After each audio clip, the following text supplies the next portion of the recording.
How you doing, guys? Dr. Chris here with 3 fantastic active stretching and activation exercises for the posterior chain for runners out there looking to really activate the posterior chain as well as stretching it out, getting those hamstrings and calves stretched out while also really working that core a little bit, getting those glutes activated and opening up the front of the hips a little bit as well. So the first one is over here. I'm going to get into a downward dog position.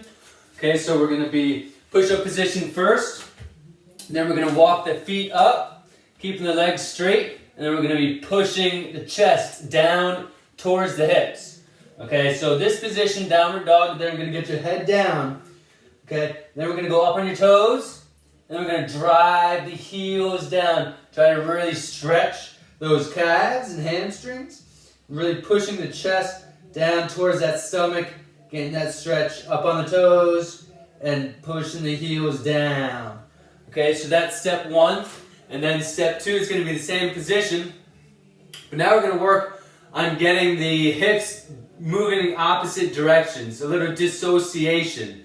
Okay, so one hip's working forwards as the other one's going backwards. And that's exactly what you're doing as you're running. Forward, back, a constant switching.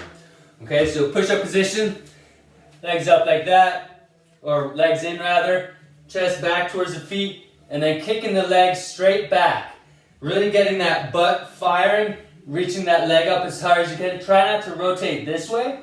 Try to keep it down as you get it up as high as you can. Okay, and then of course the other side as well. So that's that one. Then we're going to get into a tabletop position. So it's going to be opposite. Taking a seat like this. You can turn your hands back this way or forwards. I like them back to really get the chest open. Gets the chest stretch as well. So here you're going to push through the hips. Again, squeezing that butt up as high as you can. Getting that hips not staying down here, but squeezing the glutes. Get them up as high as you possibly can. You're going to hold them for about 5 seconds and then back down. Okay, you're going to repeat that, but this time squeeze and then kick one leg straight out. Hold for 5 seconds and then do the other side. Squeeze, lift. Okay, try not to let the hip drop. Try to keep it up and squeeze those glutes. Get them nice and tight. Awesome. All right.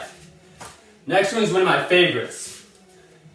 It's kind of a deadlift position, but then we're going to work and focus on internal and external rotation of the hips.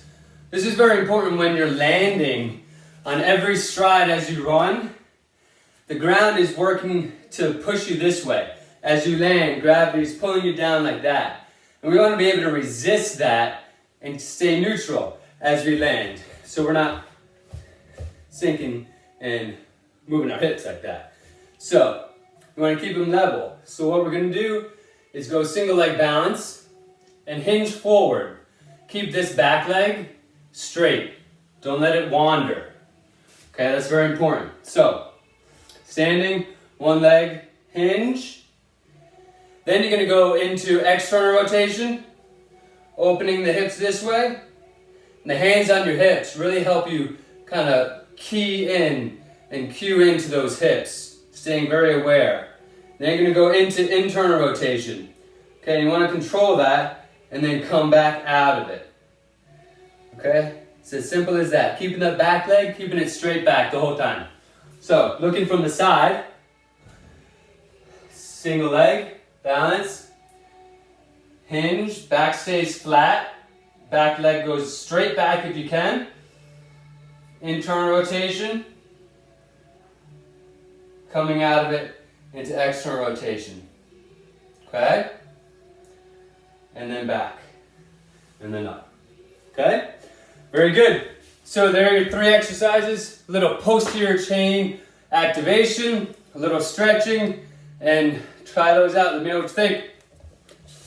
And don't forget to subscribe.